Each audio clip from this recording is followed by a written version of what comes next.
Aleluia.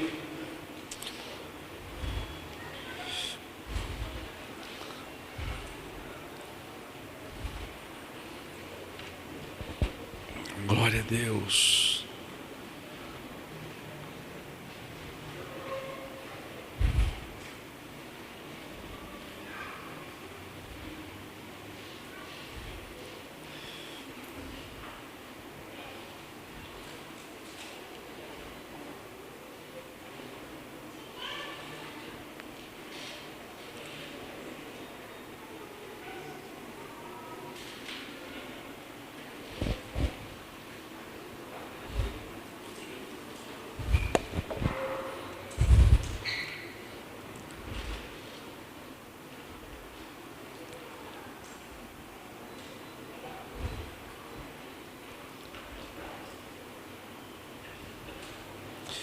Olha assim para o seu irmão e diz para ele: eu creio que o melhor de Deus já está sendo derramado sobre as nossas vidas.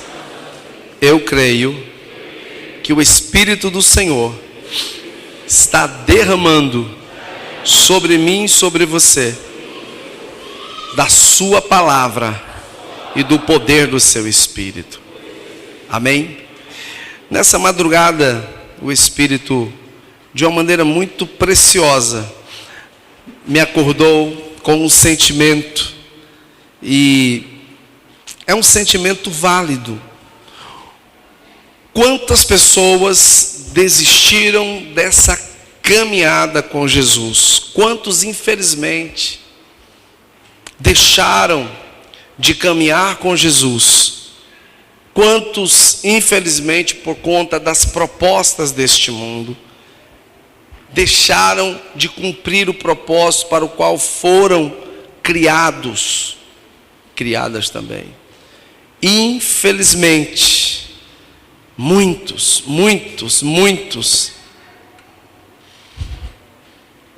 desistiram do milagre de Deus nas suas vidas. Infelizmente, muitos não alcançaram a plenitude para a qual Deus os designou.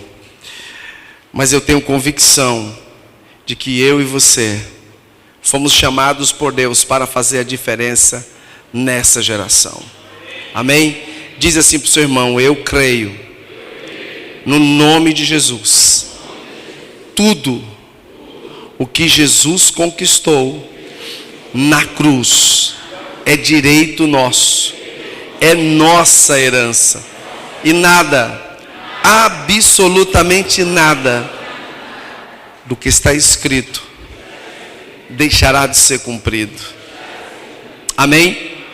Irmãos, eu gosto muito do que está escrito aqui nesse capítulo 19, apesar de que dentro do meu coração, e eu vou saber disso na eternidade, muitos pregam, muitos dizem que Elias teve medo de Jezabel. E eu confesso que é algo que me intriga há uns 20 anos. De que Elias entrou num processo de depressão profundo, ao ponto de pedir a morte. Eu particularmente tenho uma outra visão, e ninguém é obrigado a comungar com o meu pensamento. Talvez você possa também achar que Elias realmente teve medo. Não vejo problema nenhum. Não vejo. O que eu percebo nessa história que nós iremos contar hoje de uma maneira muito superficial, domingo a gente aprofunda mais as coisas. Haviam 3 unções claras e clássicas no Velho Testamento. Nós tínhamos, sem ser por ordem, a unção de profeta, nós tínhamos a unção de sacerdote e nós tínhamos a unção de rei. De sorte que todo rei que era levantado, ele tinha que respeitar as duas unções, tanto de profeta como de sacerdote. Nenhum rei levantado por Deus em Israel deveria governar sem ouvir seus profetas, especialmente seus profetas, e cumprir os requisitos dos quais os sacerdotes eram responsáveis. As unções distintas, mas estavam profundamente amalgamadas. O sacerdote e o profeta sabia que a unção de rei era superior no quesito humano, mas a unção de sacerdote e de profeta no plano espiritual era muito, infinitamente maior. Tanto é que quando o povo pede para si um rei e Samuel começa a entristecer seu coração, Deus de uma maneira clara diz para ele: olha, não foi a você, o profeta, o sacerdote, que eles rejeitaram, mas eles rejeitaram a mim, de forma que pediram um rei. Então, dentro do plano espiritual, essa unção do sacerdócio e do profeta, ela era muito mais profunda. Muito mais profunda. Há um embate que eu não vou falar hoje, há um embate no mundo espiritual. Israel está sendo cativa de um espírito de apatia, um espírito de conivência, um espírito imundo que torna a nação presa a uma mulher chamada Jezabel. E a gente domingo vai, esgarçar a vida dessa criatura, ver como ela age no plano espiritual.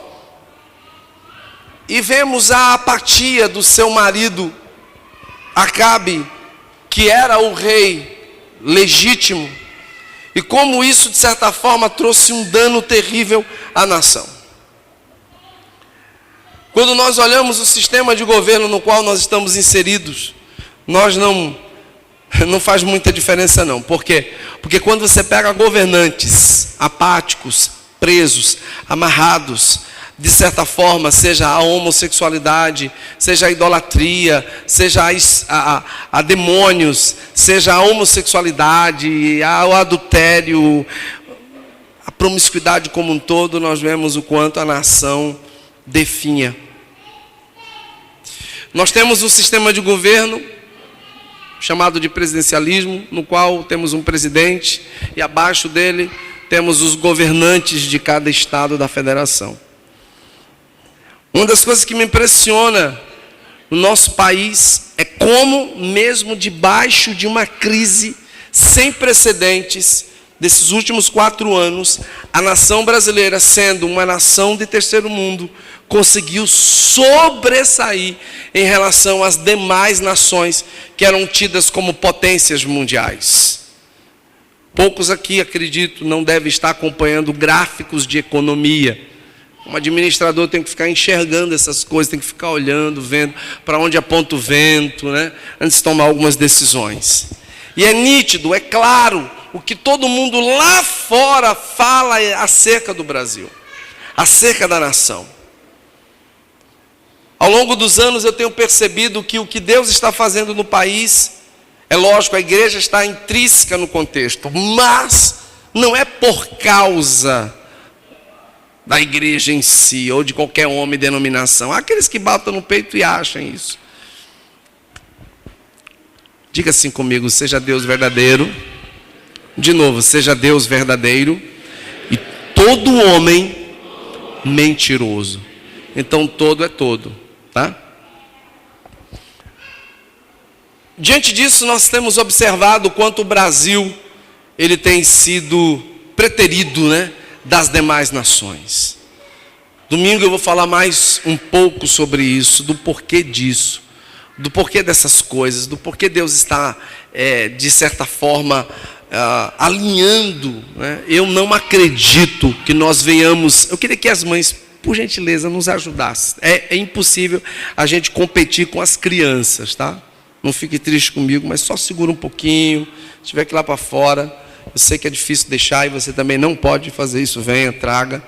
Mas quando você vê que está assim, né? Não é culpa delas, é porque é criança mesmo. Obrigado, vamos lá. Quando nós olhamos essa situação atual, quando nós olhamos o que está acontecendo no Brasil, é nítido que Deus também espera que uma geração se levante. Eu não quero aqui enaltecer a Satanás, ele não é digno disso. Mas eu também não posso fechar os olhos para a forma com a qual ele tem trabalhado na minha e na sua geração. Veja só, Satanás, ele sabe pelo que está escrito, ele sabe de certa forma pelo que ele tem observado, mas ele não entende, ele não tem a dimensão na sua totalidade do que Deus tem para fazer. Só para você ter um exemplo, quando foi declarado, quando foi profetizado de que a mulher seria inimiga da serpente lá em Gênesis, e que de dentro da mulher nasceria o varão que pisaria a cabeça da serpente. Amém?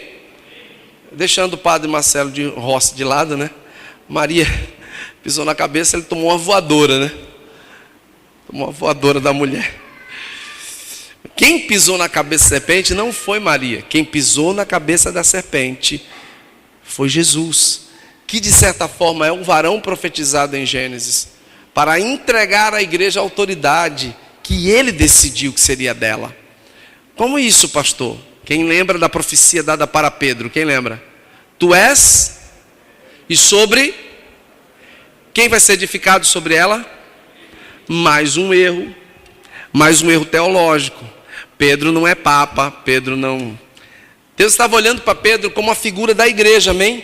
Tu és Pedro, mas sobre esta pedra. E aí próprio Pedro disse também em uma das suas epístolas que nós somos o quê? Pedras vivas, para edificação do reino de Deus.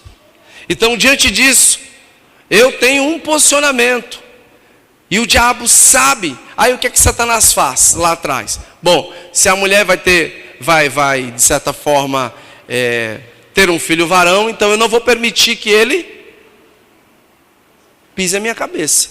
Aí o que é que ele faz? Aí nós temos Caim e temos Abel. Quando nós olhamos o sacrifício de Caim e Abel, quem foi aceito por Deus? Quem já leu sabe. Quem é que foi aceito por Deus no sacrifício?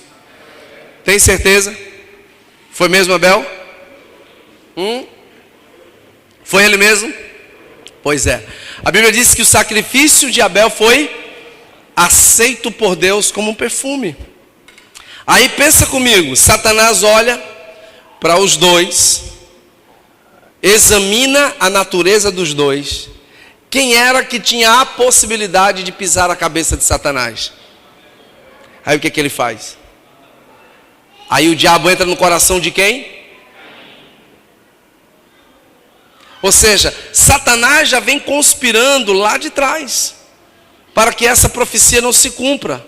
E aí nós vamos lá para frente. Quantas desgraças. Vão pensando comigo aqui. Eu chego já aqui, tá? Eu não estou assim, pastor, é muita formação. Mas você vai entender. Aí nós vamos caminhando, nós temos José. Dos 12 irmãos, qual deles tinha a maior possibilidade de pisar a cabeça do diabo? José. Até porque Deus já tinha revelado. E aí todo mundo conhece a história, a desgraça que foi, né? A caravana dos ismaelitas, os caras vão para a casa do Potifar, Patifa tenta seduzi-lo, ele vai para a prisão, é uma desgraceira só. Mas o povo continua ali, no Egito. Aí nós temos agora um povo orando por mais de 300 e abobrinha. Aí nasce um varão. A profecia era para aqueles dias. Não me pergunte como o coração de Faraó foi tomado. Ele viu o crescimento do povo hebreu. O diabo ficou assustado. Peraí, pode ser que o cumprimento seja agora. Porque o que foi dito para Abraão? O povo dele seria cativo quanto tempo? Em Moisés estava se cumprindo esse tempo? Sim ou não? Estava. O que é que o diabo faz? Entra no... Não, calma, gente. entra no coração de quem? E o que é que faz Faraó?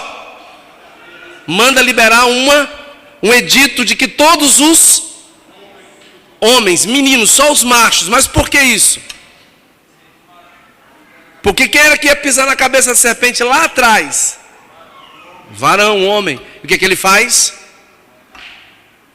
Aconteceu isso? Em parte. Mas aquele que seria de certa forma um libertador, um tipo Messias, é guardado por Deus de uma forma extraordinária. E aí vocês sabem da história. Bom, e aí a gente vem. Cada um que se levantava. Aí vem Isaías.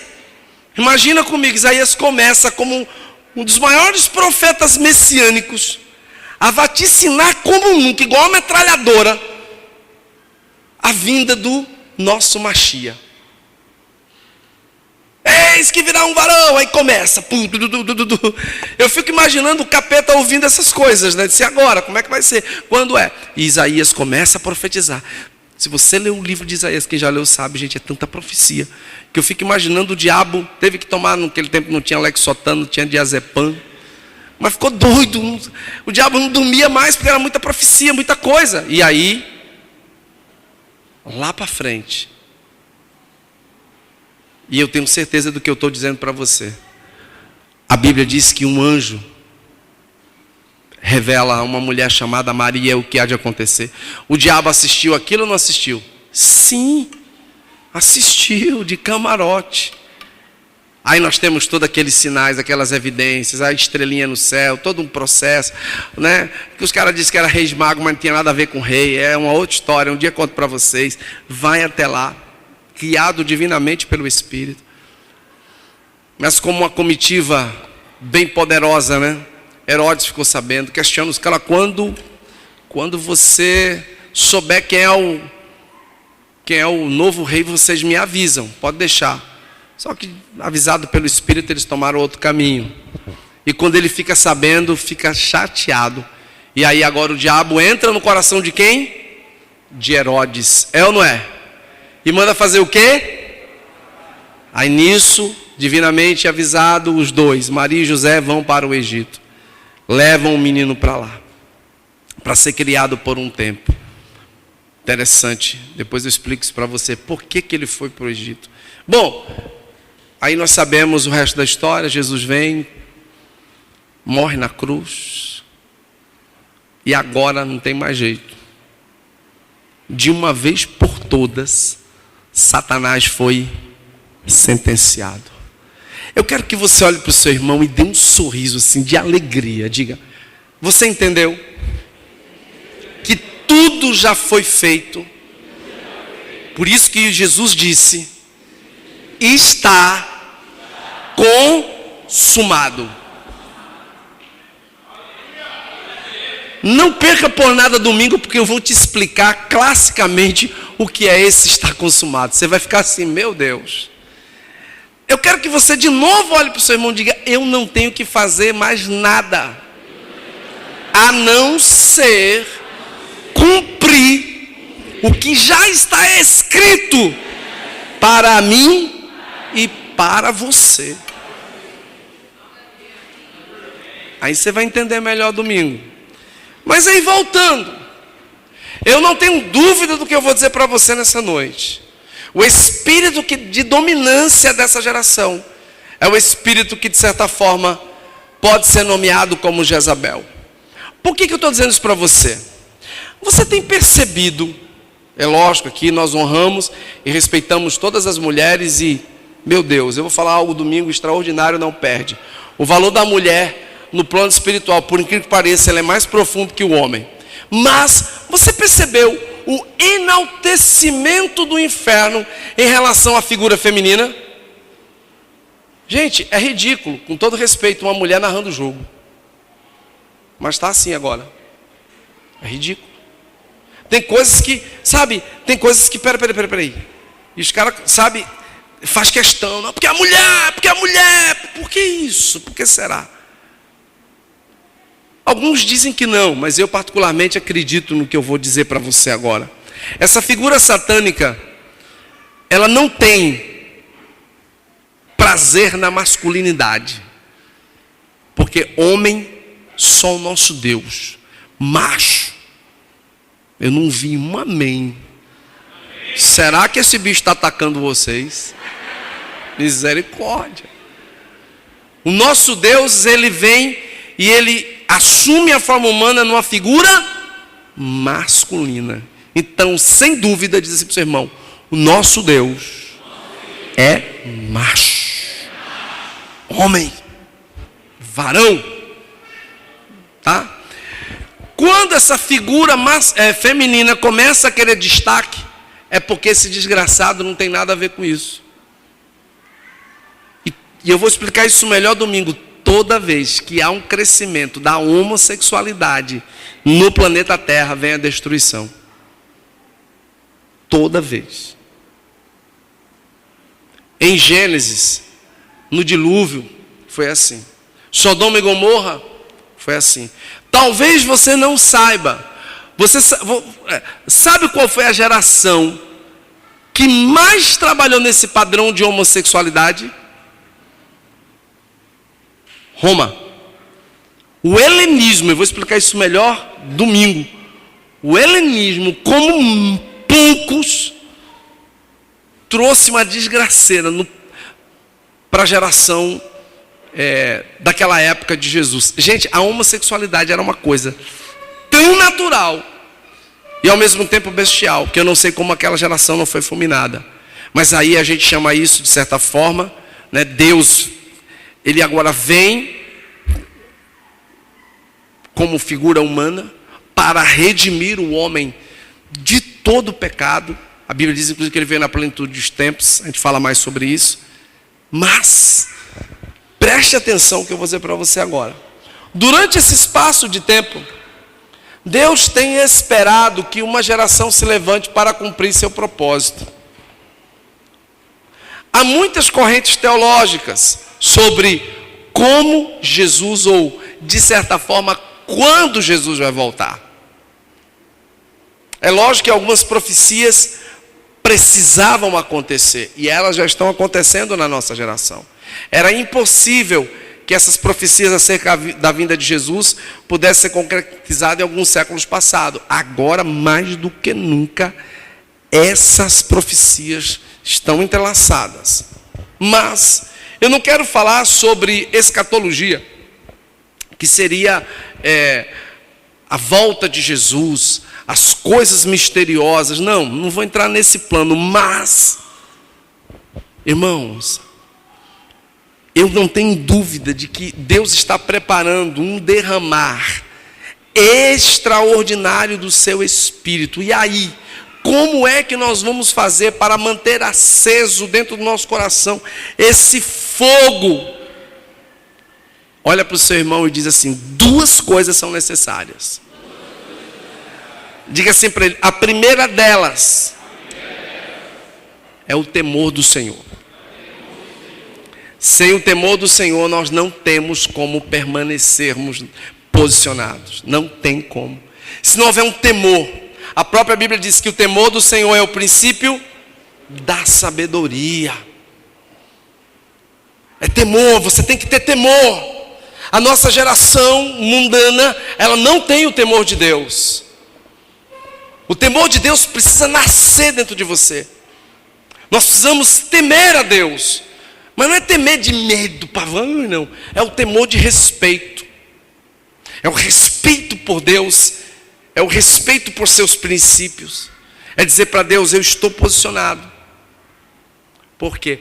Porque essa figura maligna que está aí fora tem feito com que o perdido nem de longe tema ao Senhor. E Deus precisa de uma geração que possa levantar-se e dizer: eis-me aqui, Senhor, eu tenho temor no meu coração. Olha para o seu irmão e diz assim: sou eu e você essa geração.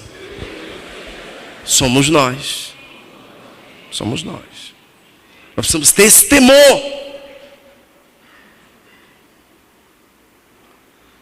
Quando Elias, posicionado, faz aquele estrago com os profetas de Baal e de Axera,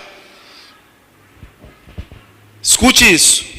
Havia no coração dele uma convicção e uma certeza de que Israel seria avivada. No coração de Elias, na mente de Elias havia uma certeza, uma convicção de que é algo sobrenatural. Porque, meu irmão, o que aconteceu ali foi surreal. Vamos passar um videozinho aqui domingo para você entender. Cai fogo do céu e... Tanto é que Elias é considerado o profeta do fogo. Você já imaginou que cena extraordinária aquele povo não deve ter observado? No final o povo se rende. No final o povo se prostra. No final o povo se adora. Mas, olhe para mim agora porque eu estou concluindo só uma parte. A principal figura da qual Elias queria que se dobrasse, não se dobrou. O rei Acabe não se dobrou. O rei Acabe teimosamente não se dobra. O encantamento, o principado que estava sobre ele, por intermédio da criatura que ele manteve uma aliança, e a gente vai falar sobre alianças domingo também, foi tão sério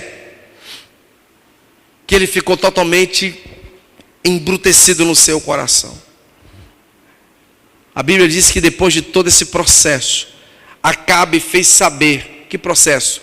Da matança. Porque quando cai fogo do céu, o povo fica aí, meu Deus, realmente só o Senhor é Deus. Começam a gritar. Ele diz, peguem suas espadas e matem todos os profetas de Axera e de Baal. E aquela matança. Gente, o rei naquele momento era para ter dobrado seu coração diante de Deus, mas não. Ele volta para casa todo choroso. E a Bíblia diz que ele faz, né? Deixa eu botar aqui em outra versão. Acabe contou a Jezabel tudo o que Elias tinha feito e como havia matado todos aqueles profetas à espada. Por isso Jezabel mandou um mensageiro a Elias para dizer-lhe que os deuses me castiguem com todo rigor, se amanhã nesta hora eu não fizer com a sua vida o que você fez com a deles. Irmãos, quando essa palavra chega ao coração de Elias, diz assim para o seu irmão, diz assim para ele, a decepção, a amargura, a revolta e o temor entrou no coração de Elias. Sabe, eu não acredito que Elias teve medo de Jezabel. Não acredito. Daquela mulher, eu não acredito. Eu acredito que Elias estava extremamente decepcionado, extremamente revoltado com a atitude da figura principal dessa história. Na verdade, diz assim para o seu irmão, Acabe tinha uma responsabilidade: receber direção de Deus, através de quem? Do profeta. Mas ele vai buscar conselho em quem? Na mulher. Ele ouve a mulher. O coração de Elias é tomado de uma tristeza, de uma decepção e de uma amargura. A Bíblia diz que ele vai caminhando, deixa seu servo, entra no deserto.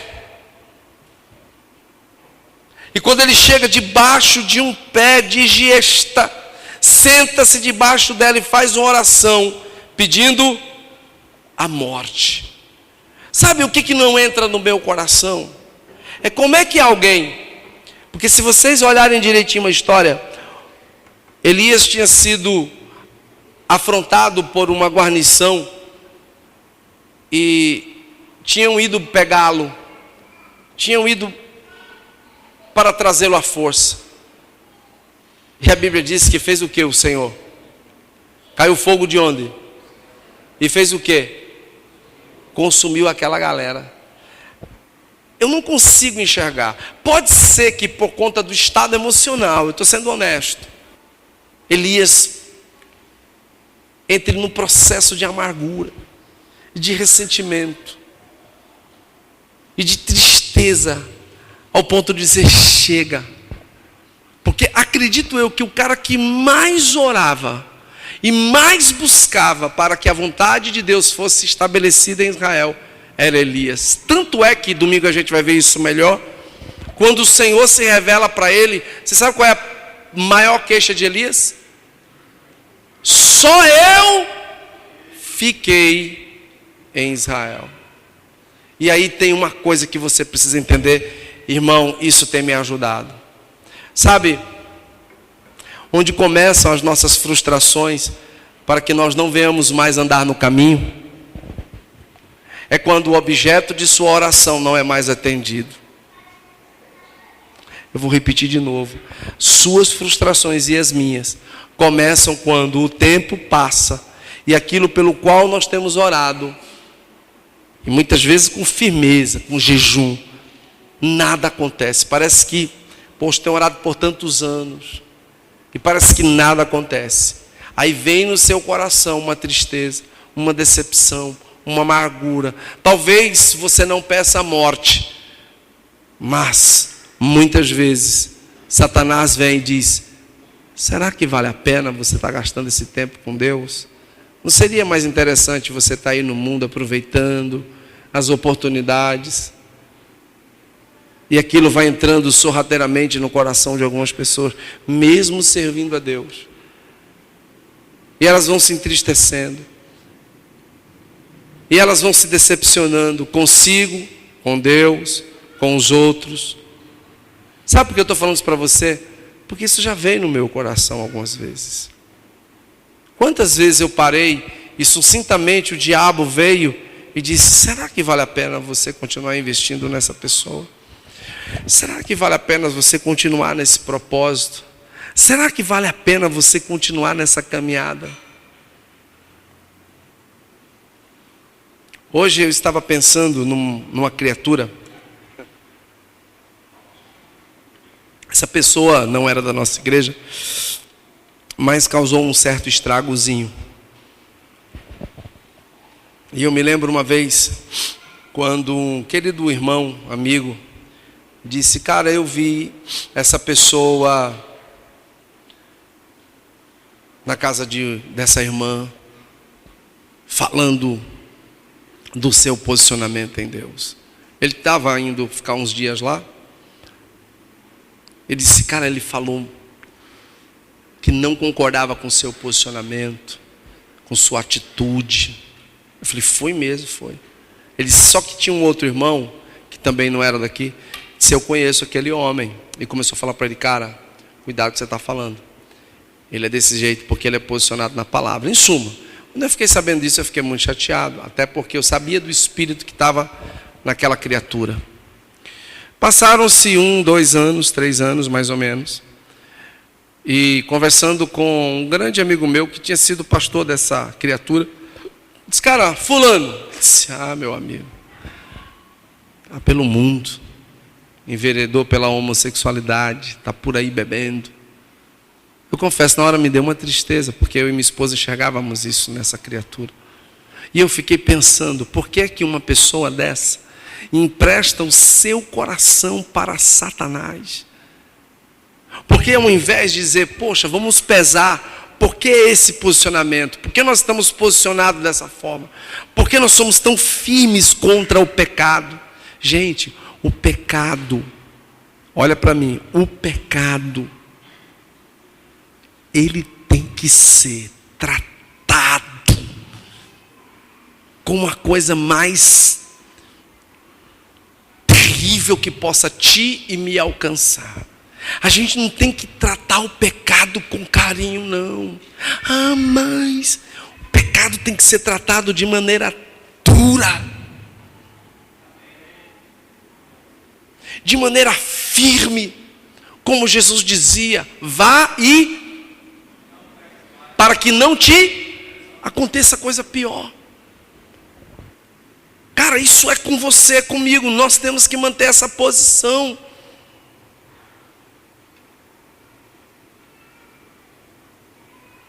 Já tive o bastante, Senhor. Olha essa frase aqui de Elias. Olha o que ele diz: tire a minha vida, porque não sou melhor que os meus. Em algumas versões é pais. Em algumas versões, que meus pais. Sabe por quê? Porque havia uma frustração no coração de Elias. Havia toda uma frustração. Aquele objeto de oração, aquela criatura pela qual ele ansiava. Ele sabia que se o rei se dobrasse diante de Deus, um poderoso avivamento aconteceria na nação. Um grande mover aconteceria. Mas escute, Deus, independente de quem converta ou não, quer, de certa forma e de maneira sobrenatural, te levantar e me levantar para mostrar a essa geração que há Deus em Israel. Não se frustre porque algumas coisas não estão acontecendo. E eu sei muito bem do que eu estou dizendo. E o inimigo das nossas almas sabe muito bem porque eu estou falando. Não se frustre e não aceite ficar no caminho. É dura a guerra que se instalou contra você? É ranhida a batalha? É ranhida. Eu já vivi momentos, eu não sei se vou vivê-los mais, há muitos anos, onde eu passei não um mês, não 2 meses, não apenas 1 ano, ou 2 anos, ou 3 anos, pastor, é mesmo, mas uns 4, 5 anos, debaixo do vale da sombra da morte. A minha mulher sabe disso. Você já imaginou você 5 anos caminhando nesse vale? Já pensou comigo? Todos os dias, durante 5 anos, você ter que lidar com o espírito de morte? Até que um dia, não me pergunte porque Deus teve que me trabalhar tantos anos nesse vale. Salmos para mim se tornaram o meu alento. Eu perdi 17 quilos na época.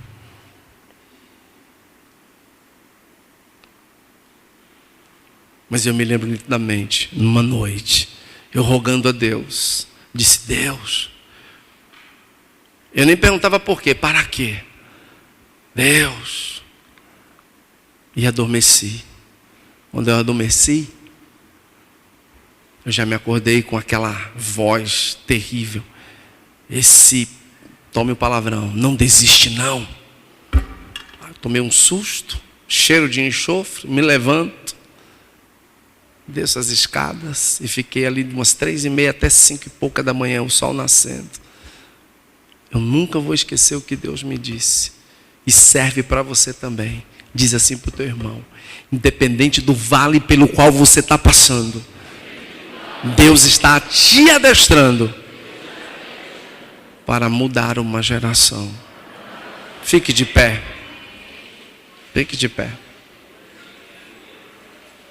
Deus está levantando você para mudar uma geração. Você tem que tomar posse. Você tem que ser alguém posicionado, determinado.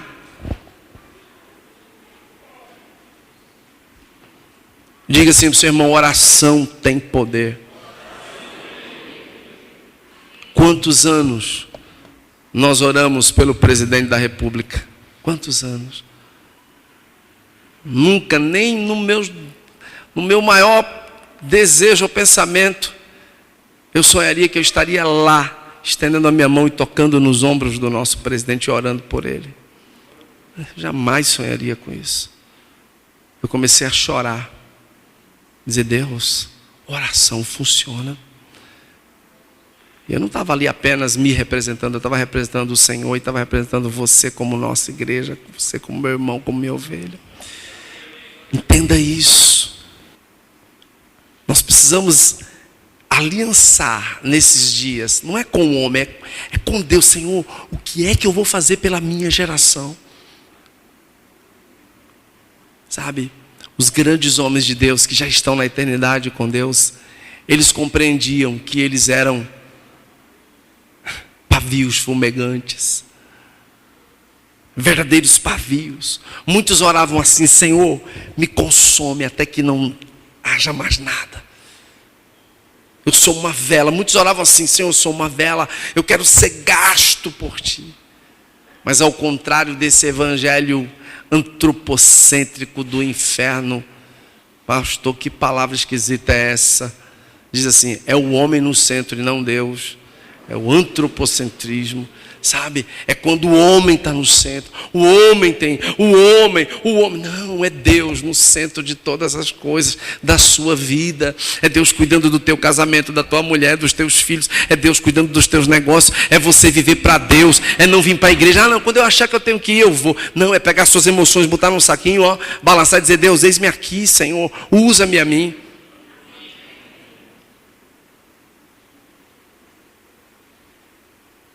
Irmãos, pecar é muito fácil. Tem algum esforço para pecar? Tem algum esforço para estar na prostituição, para se irar? Tem esforço? É natural. Por isso que eu digo que os verdadeiros valentes somos nós, que pagamos o preço todo dia para fazer morrer a nossa velha natureza. Mas eu não posso deixar de dizer o que Jesus, de certa forma, profetizou: que aquele que coloca a mão no arado